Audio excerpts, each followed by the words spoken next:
सर्वांचं अगदी मनापासून स्वागत आहे. स्वयंपाक करणाऱ्या प्रत्येकाने हा व्हिडिओ शेवटपर्यंत नक्की पाहायला हवा. आज मी सांगणार आहे 20 भन्नाट किचन टिप्स ज्या बहुतेक लोकांना माहितीच नसतात. या टिप्समुळे तुमचा स्वयंपाक होईल अधिक चविष्ट, वेळ वाचेल आणि अनेक रोजच्या समस्या क्षणात सुटतील. पिझ्झा सॉस संपला तर काय करायचं? आमटी पातळ झाली तर एका मिनिटात कशी दुरुस्त करायची? मेदूवड्याचं पीठ हाताला का चिकटतं? लोणच्याला बुरशी लागू नये यासाठी काय करायचं? अशा एक ना अनेक भन्नाट आणि उपयोगी टिप्स आजच्या व्हिडिओमध्ये आपण पाहणार आहोत. यामुळे व्हिडिओ शेवटपर्यंत नक्की पहा, कारण शेवटच्या काही टिप्स तर प्रत्येक गृहिणीच्या आणि स्वयंपाकाची आवड असणाऱ्या प्रत्येकाच्या खूप उपयोगी पडणारे आहेत. चला तर मग व्हिडिओला सुरुवात करूया. टिप क्रमांक 1. कांद्याची ग्रेव्ही करताना कांदा लवकर मऊ होण्यासाठी आणि त्याचा उग्रवाद जाण्यासाठी कांदा भाजताना त्यामध्ये अगदी चिमूटभर बेकिंग सोडा म्हणजेच खाण्याचा सोडा घालावा. कांदा पटकन होतो. टिप क्रमांक 2. पुरणपोळीचे पुरण जर चुकून पातळ झाले तर त्यामध्ये 1 ते 2 चमचे भाजलेला रवा किंवा बेसन पीठ घालावे. पुरण लगेच घट्ट होते आणि पोळी लाटताना फुटत नाही. टिप क्रमांक 3. मऊ आणि जाळीदार ढोकळा बनवण्यासाठी पिठात सायट्रिक ॲसिड वापरण्याऐवजी थोडं कोमट पाणी आणि लिंबाचा रस एकत्र करून ते पिठात फेटून घ्यावे. टिप क्रमांक 4.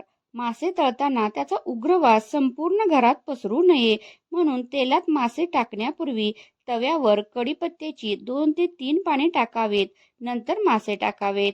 टिप क्रमांक 5. कोणत्याही सूपला हॉटेलसारखा दाटसरपणा आणण्यासाठी कॉर्नफ्लॉवर वापरण्याऐवजी उकडलेला बटाटा किंवा दुधी भोपळा मॅश करून घालावा. हे जास्त पौष्टिक ठरते. टिप क्रमांक 6. घरात चाट मसाला संपला असल्यास जिरेपूड, काळे मीठ आणि आमचूर पावडर समप्रमाणात एकत्र करून वापरावे.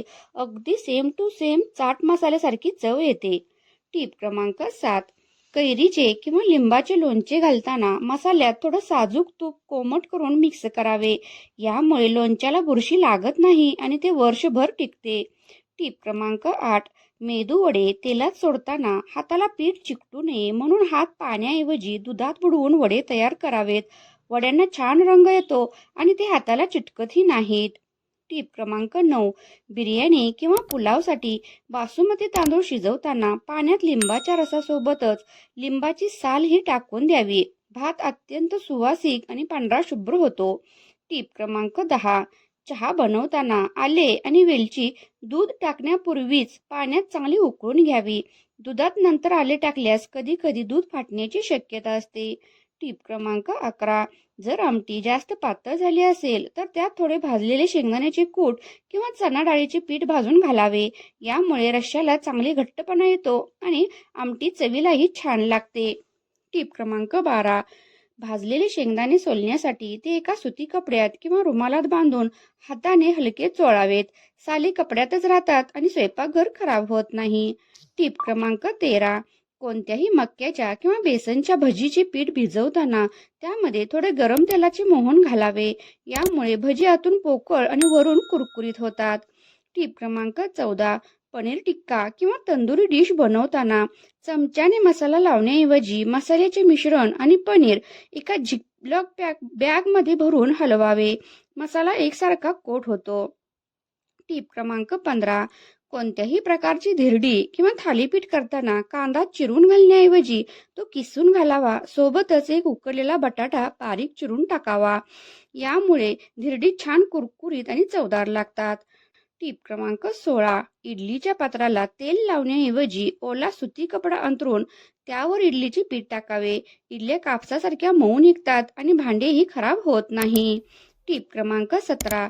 घरात पिझ्झा किंवा पास्ता सॉस नसेल तर टोमॅटो केचपमध्ये थोडं चिली फ्लेक्स, ओरिगॅनो आणि बारीक चिरलेला लसूण मिक्स करावा. झटपट सॉस तयार होतो. टिप क्रमांक 18. अळूच्या पानांची वडी किंवा भाजी करताना घशात खाज सुटू नये म्हणून त्यात भरपूर चिंच, गूळ, लिंबाचा रस, आमचूर पावडर किंवा कोकम यासारखे आंबट पदार्थ आवर्जून वापरावे. यामुळे अळू खाताना अजिबात घसा खवखवणार नाही. टिप क्रमांक 19. डाळीच्या वरणाला छान चव येण्यासाठी त्यामध्ये थोडा गुळाचा खडा आणि लिंबाचा रस पिळावा. वरण एकदम टेस्टी बनतं. टीप क्रमांक 20. डोसे करताना ते तव्याला चिटकू नये म्हणून वांग्याचे काप किंवा कांद्याचा तुकडा तेलात बुडवून तवा चांगला पुसून घ्यावा. यामुळे डोसे अजिबात न चिकटता सहज निघतात. कमेंट करून कळवा तुम्हाला आजचा व्हिडिओ कसा वाटला. व्हिडिओ आवडल्यास लाईक, शेअर, सबस्क्राईब करायला विसरू नका. चला भेटू नेक्स्ट व्हिडिओमध्ये.